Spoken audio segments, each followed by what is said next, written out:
She's captivated so many people in so many different ways. So many of the lovely stories in her evocation of her New Zealand childhood. I always loved her stories. I thought they were terrific. She could paint with words and she was so succinct.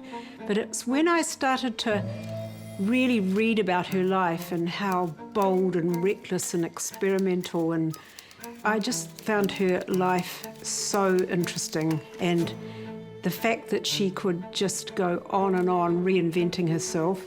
So it was enough to really get me going. I used this motif of this little cut in her fringe a lot when I painted her face as a mask, but then I've sort of gone on to make it like a speech bubble, but it's her little cameo of Aotearoa in New Zealand.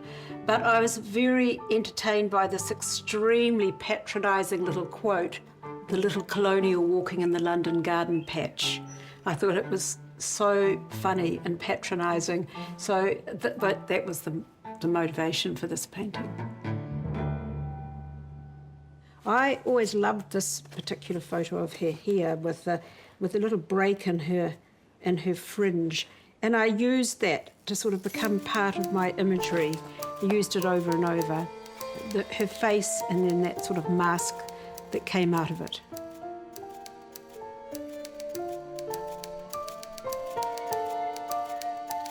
When I first read her, when I was aged about 15 or 16, I really got it then, the fact that she was so insightful and her stories were so compact, but they covered so much territory.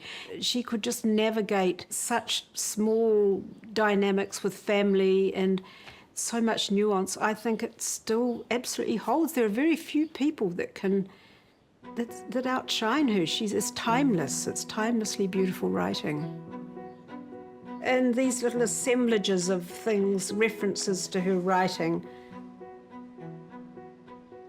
These ones here in old Wellington and behind her. I just admired that sort of bold courage.